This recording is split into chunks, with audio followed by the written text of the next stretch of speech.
What's going on, everybody? Today we're getting back to the Volvo. In fact, today I kind of got a treat for you today. Today we're gonna attempt to get the Volvo repaired. Now, I could have got a compression gauge. We could have done a compression test, but look, here's the deal. Like I said, this car has got to go. Mike is on his way to pick it up. We're still not done with it. I don't have time to keep screwing with it. That's just what it is. So I am going to put a brand new spark plug, an NGK spark plug, which according to AutoZone, and well, we know how that can go, but according to AutoZone, this NGK is the appropriate spark plug for this car. I'm going to put the new spark plug in. We know we have a good coil because I put a brand new coil in it and I've tested the coil. Coil works. We know the injectors are firing because I already pulled the spark plug out of it and it was soaked in gasoline. So we know number one cylinder has spark. We know number one cylinder has fuel. It should have air since the rest of the engine has air. I also took your advice and checked for vacuum leaks. I took a can of carburetor cleaner and I sprayed all around the intake. I've sprayed all around the injectors where the O-rings could potentially be leaking. I've sprayed everywhere and we do not have any vacuum leaks. So we're running out of time. We got to get out there and get this done. So today we're gonna do the Volvo one way or another. It's either going to be fixed or it's not, but the Volvo is out of here and I want to show you the paint on it as well. We are going to get the Volkswagen running. That's right, the Volkswagen Jetta that I gave to my brother. We're going to get that car running today. We're going to get it put back together full of antifreeze. We're going to get that car going. I'm very excited about that. And last but not least, we finally got my Corvette back together, and that was, what a headache. The valve covers I had on it, sadly, the orange ones, they didn't fit properly. They had a lip on them that just would not clear, and it was leaking oil everywhere. So I'm not happy with the direction I had to go, but I was on time constraints and somewhat on a budget. So I'm going to show you the Corvette. We're just going to do all this in one video, so let's go. And before I forget, yes, ladies and gentlemen, we still have the dog that we don't have a name for it yet, but Tim has kind of taken on this dog, sort of like his own, haven't you, Tim?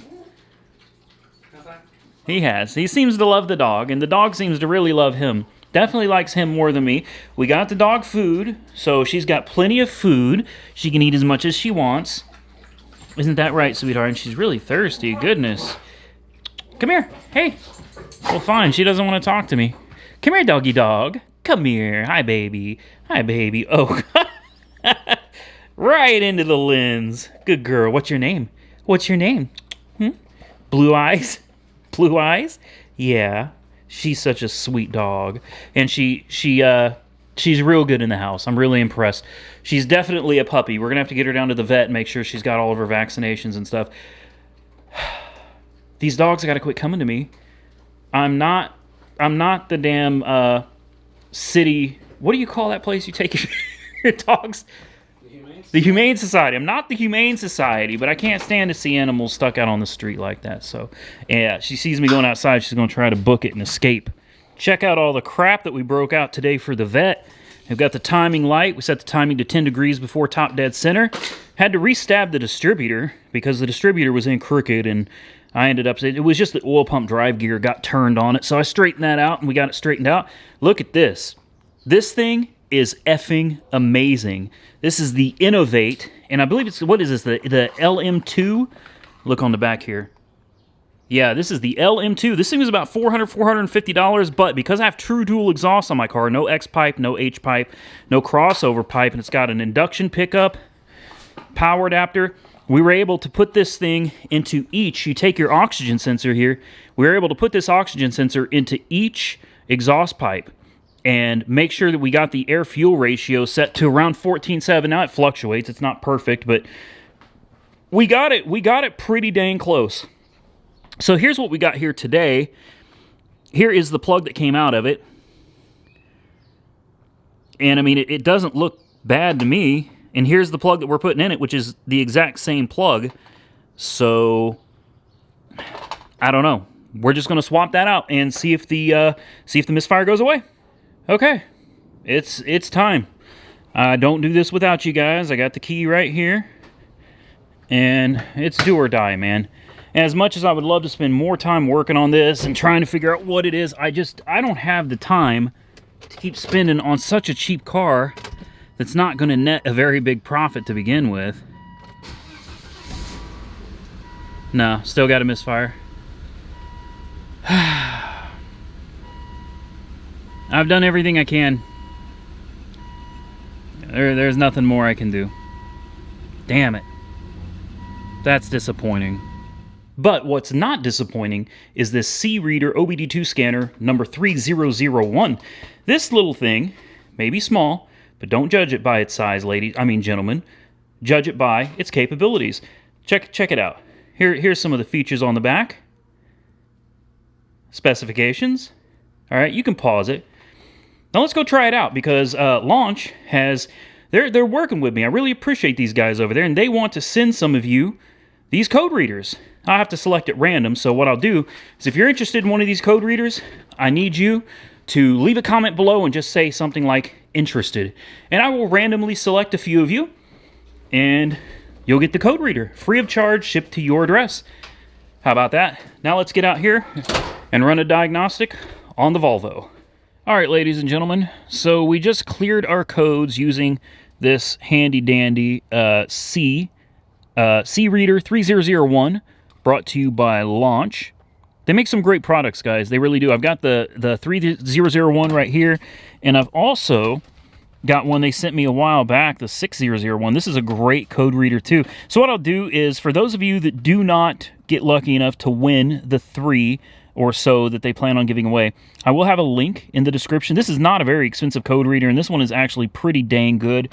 The little 3001 that I've got down here, this one right here, this one is very basic. I mean, this is not a very fancy code reader, but it's also really cheap. So if you just need something to read codes, erase codes, look up trouble codes or whatever, hey, this is your tool right here. I'll have a link to this one as well as the other one down in the description box below.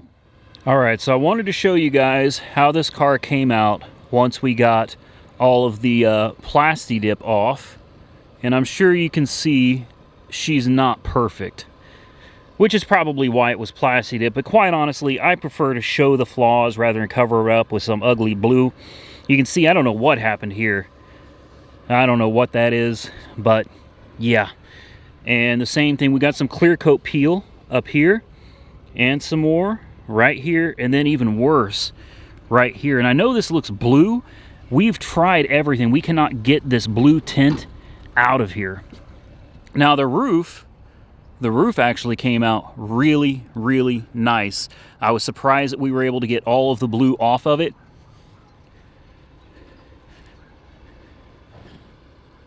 This side doesn't look nearly as bad, but we do have some peel here, here, and here. And there's still some blue. This is, it just flakes off. Mike is on his way to pick this up, so chances are a good round on the highway will clear that right up. It's a shame, though, because this thing is such a great riding and driving car, but this misfire, and it does clear up. That's the thing, it's not constant. You probably can't hear it, but it's like and then it clears up, and then then it clears up. I don't know, man. I don't know. What I do know, though, is that this car is going down the road, and it's time to say goodbye. Next, we're going to jump into the Vette real quick. Boy, oh boy, I'm excited for this one, guys. This car is just, it's coming right along. Really is. She's looking really good. The exhaust is good. Tim has been helping me with this.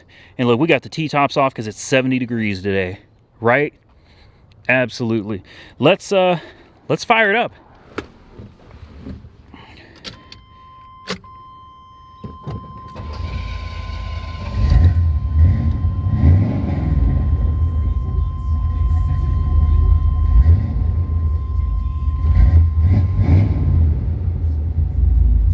Oh man, love it.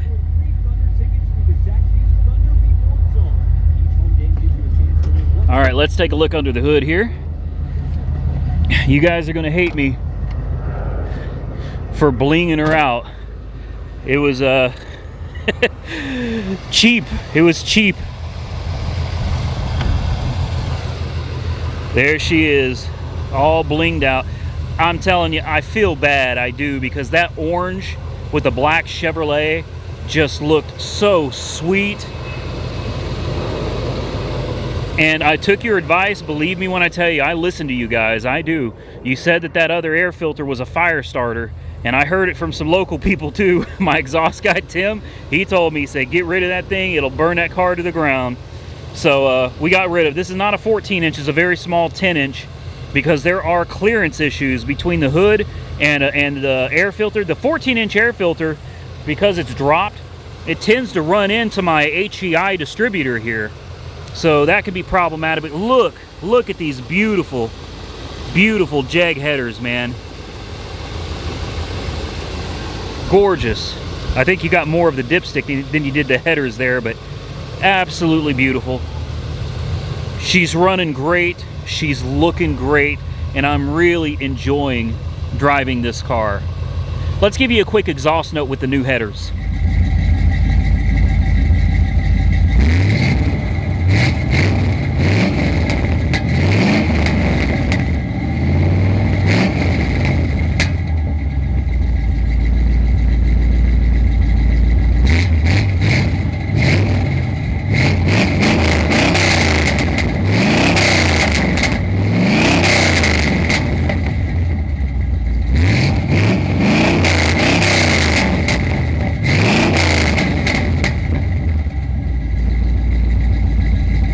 Now I might need to check the air-fuel ratio again. I noticed it was smoking and it smells like it's running rich. I had this problem before and I was able to tune it basically by ear, just adjusting the idle air-fuel mixture screws, the idle air mixture screws, whatever you want to call them, and we resolved it. It didn't smoke anymore, didn't smell like burning gas constantly either, but I'm telling you, I hooked up that AFR meter and it showed to be running around 14.7 on each bank of the engine. So I guess I'll have to check it again. I know my timing is right, but it's worth it to go back and check again. Either that or it's burning some oil. Now, moving on to another piece of the video that I didn't tell you about earlier. As most of you know, this is my house. Love it. It's a rental. I don't really believe in buying a house because I like to be able to move, get out of Dodge whenever I want to, and go do something different. Now, this house right here is a house that I've been eyeballing since the day I moved into this neighborhood. It's a much bigger house. It's a much nicer house, completely renovated, modernized, absolutely beautiful, beautiful home here. It's right at 2,000 square feet. It has a koi pond, has a pretty massive yard in the front and the back. These trees are absolutely beautiful when the springtime comes. Gorgeous house. And I actually got a hold of the owner because it's been sitting here empty for, I guess you can't see much back there, but this house has been sitting here empty for over a year. And I sent a letter to the owner saying, hey, I'd be interested in renting this house because I sure like it better than mine. And they decided not to get back with me. Look at this walkway. Now, of course, the gate here needs fixed. And the new owner, who just bought it from a foreclosure sale, look at this garage. A garage with windows, guys. Can you even see in there? Nope. You cannot. What a beautiful home, though. We got a koi pond right here. Oh, it's full of leaves. Oh, man. There were koi alive under there just a few months ago. Probably can't see inside. No, you cannot. But let me assure you, this is a beautiful, beautiful house, folks. Beautiful house. And the owner, the new owner, just stopped by my house because he saw us outside working on cars, and he wanted to ask about the neighborhood and what we thought of the area. And this is a beautiful neighborhood. This is a quiet neighborhood. It's mostly middle-class working people and retired people. You know, it's very quiet. People keep to themselves. And best part is, people out here love me. They don't mind that I work on cars and have things torn apart. They don't call the city on me. Nobody bothers me out here. And I told the guy that I really wanted that house. And he said, you know what? He took my business card. He said, I like you. I like what you do on YouTube. This is really cool. He said, give me about a month or two, which is when my lease expires. And he said, as long as everything goes through on his end, that house is mine. So, whew, fingers crossed. Now you know what it's time for? It's time to get to work on the Volkswagen and get this son of a gun running. Let's do it.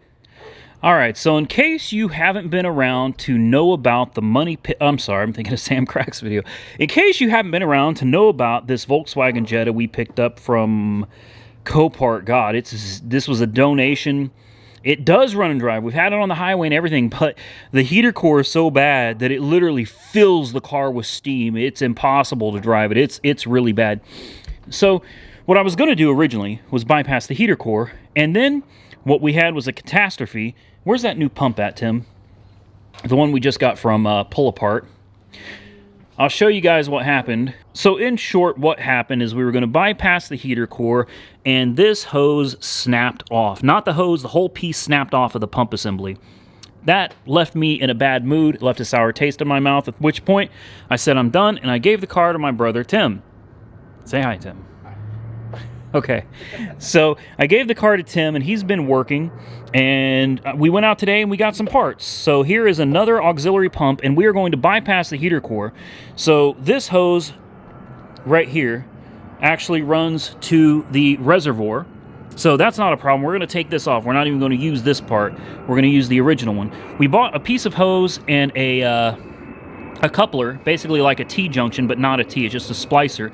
And we're going to splice this hose with another hose way back here, which is right here. You probably can't see it, but right there where that adapter is, we're going to splice the heater core with that. We got some new hose, we got some clamps, and we're going to put this thing back on the road, and the goal is to have this thing done tonight. So a lot of work. We got the Corvette done today, the Volvo's back together, and we're going to try to get this thing done for you tonight. So that's 3 cars in one day, and if you guys don't appreciate that, then you can go subscribe to Weird Beard. What's up, Mike? Speaking of Mike, he literally just rolled up. Where's that truck? Look, that truck is running and driving, folks. You remember that truck? That's the one that I got from Justin, and that thing has been a solid truck. It was real good when I had it, and Mike said it's been doing good, driving it back and forth to where he's got to go too. Awesome deal. All right, so Mike is going to come over here. No, Mike is going to put the suspension on the Vette. We got a whole front-end rebuild kit to do, and while I'm working on this, Mike is going to handle that. Mike, there's the box. Yeah, no, we ain't fit and do that today.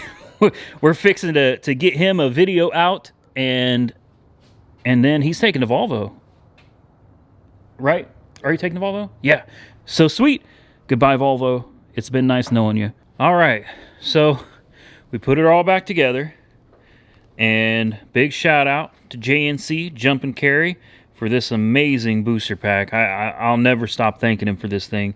That thing was amazing. The JNC 1224, 12 volt, 24 volt. This thing's like, God, I don't even remember what the amperage is on. It's something crazy, like 5,000 amps or something. It's insane. Anyway, we've had this sitting on the booster pack for a while, hoping to give it a little bit of an extra boost. We've definitely put some coolant in it. And I know I'm going to get a lot of flack because it's not G12, Randy. It's not G12. You can only use G12. Let me tell you something, folks. This was a donated car. This thing is not in good shape at all. We're just trying to get it running for my brother. My brother, it's his first car, and we just need it to run and drive long enough. You know what I mean? Let's see if we can... let's see if we can get in here and fire this bad boy up.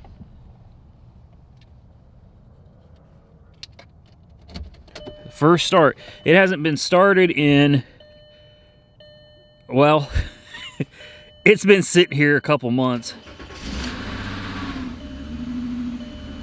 Well, it fired right up.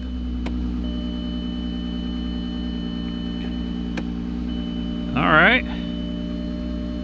I don't know what it's beeping at me for. Lots of smoke coming out from under the hood. Check engine, ABS. What the hell is that? Why is it dinging about the damn... We got everything bypassed. We're going to... Look how good it runs, though. I mean, honestly, I'm not going to lie to you. And this is not for sale, so this isn't me trying to sell you something either. When I bought this car from Copart as a donation for like $400 or $500, we took this thing on the highway and it drove fantastic. It did. He was with me. Yeah, except for the steam that kept building up in the cabin. Yeah, except for the steam from the blown heater core. I mean, this thing was on the highway doing 70 miles an hour like it was nothing. It runs smooth, drives smooth. It's a great runner, no doubt. And with the heater core bypass now, we're going to let it run for a while and keep an eye on this coolant down here. And once I'm confident that she's full of fluid, we're going to take you guys out on a little test drive and see how she does. All right, ladies and gentlemen. So we got a few warning lights on the dash. No big deal. Definitely got to put some gas in it. I'm going to hand this camera over to my brother here. He's going to record. We're going to take it out on a little test drive. Probably put a little gas in it too. Oh, those brakes sound raunchy. Yeah, they sound... the brakes sound awful.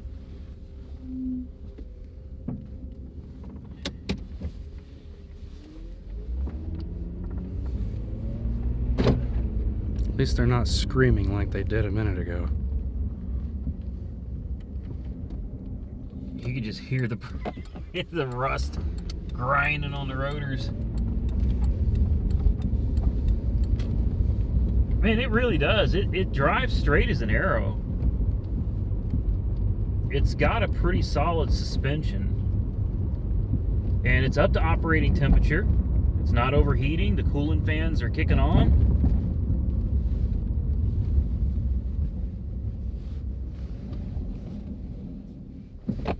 We'll knock the rust off these brakes here.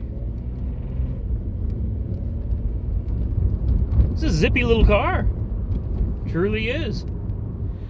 All right, we made over here to the gas station. Let's make sure he's putting the good gas in it. He's not going to put any of that ethanol crap in this thing, right?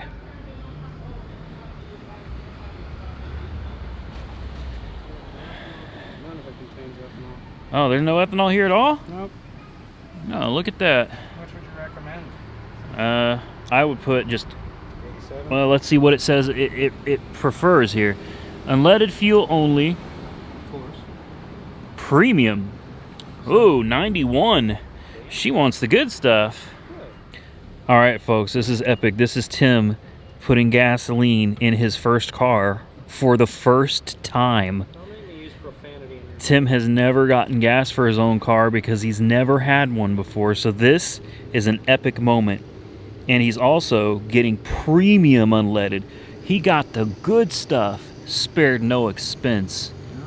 No expense spared. All right, just so you folks know, this is no BS, this is no joke. This is how Tim's luck and my luck go, right? He's sitting here happily filling up his tank, right? Putting gasoline in his car. And look at this. It all shut off. The power went off to the pumps.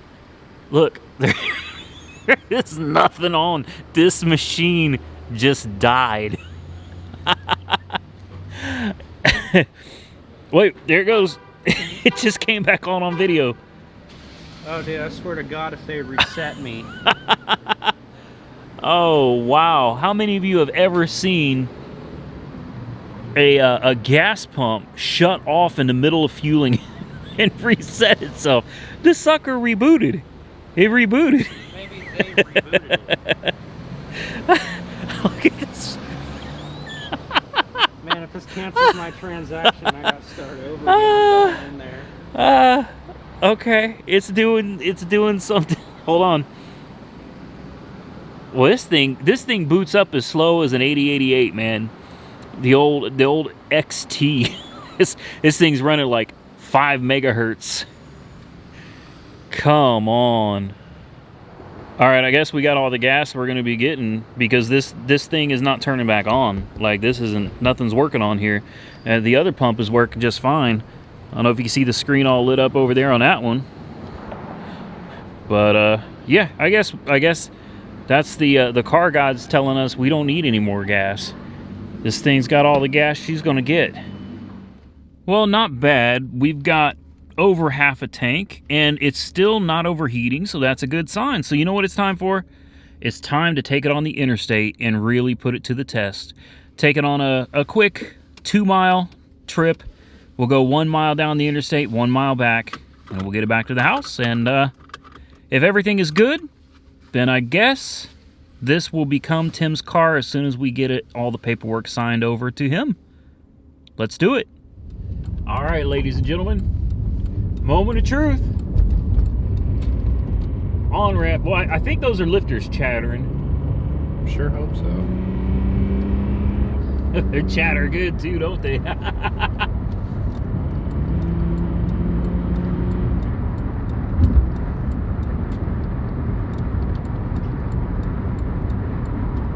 Set the cruise control.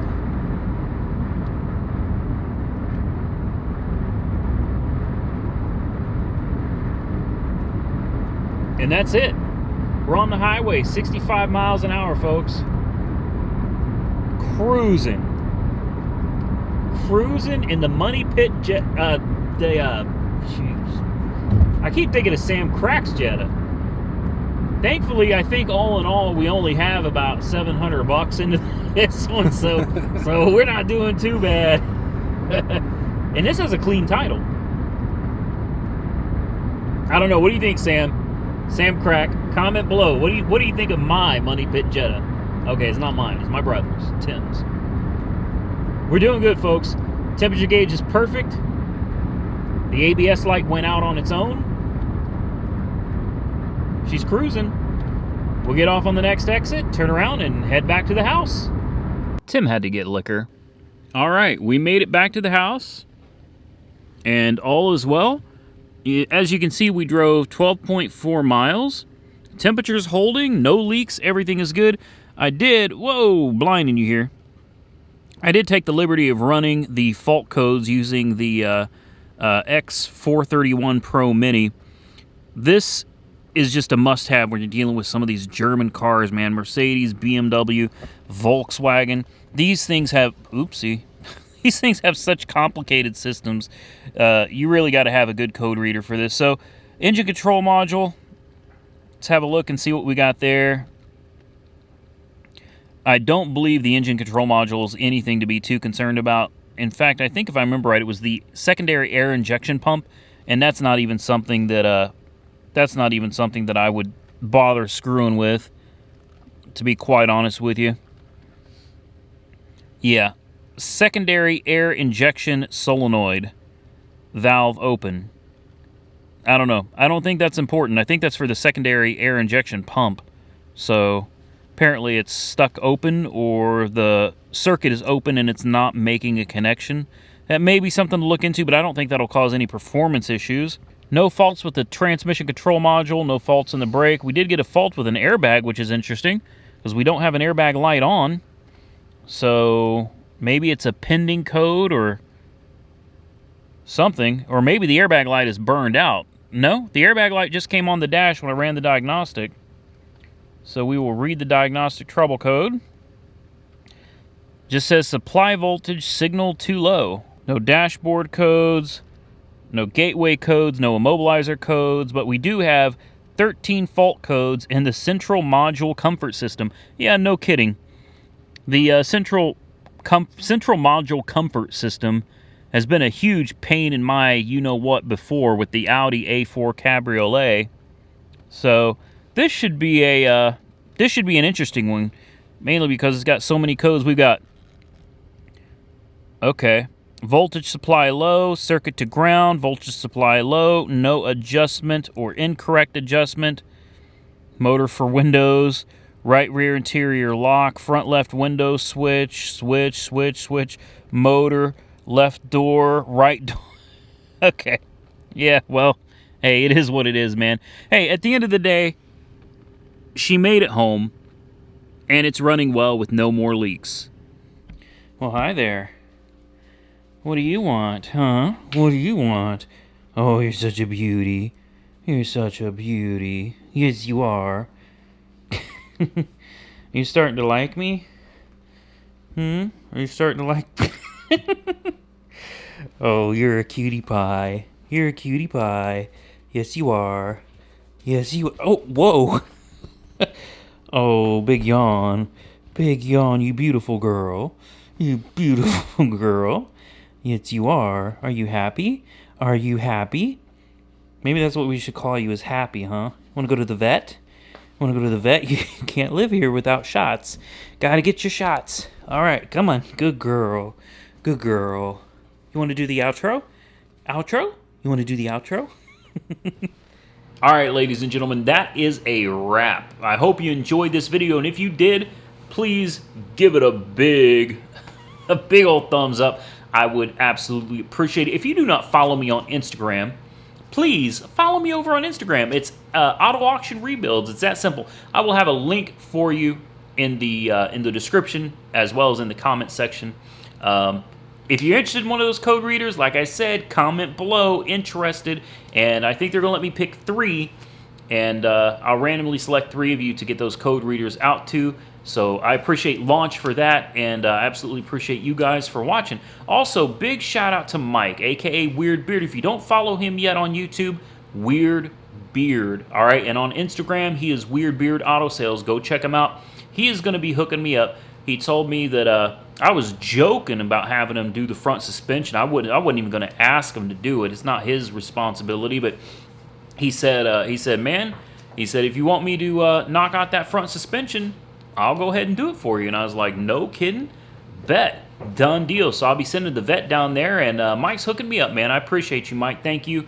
So go join him because he's going to be getting some video content of that. So if you're interested in seeing Mike working on the vet, he's doing the upper ball joints, which are riveted in, the lower ball joints. He's doing the inner and outer tie rods and the adjustment sleeves. And maybe I got 4 shocks in the garage. Maybe, just maybe, I can talk him into throwing those in there while he's under there. I'm not going to push my luck. Mike, I appreciate you, man. So jump on over. Join Mike over there at Weird Beard on YouTube and Weird Beard Auto Sales on Instagram. Don't forget to follow me on Instagram at Auto Auction Rebuilds.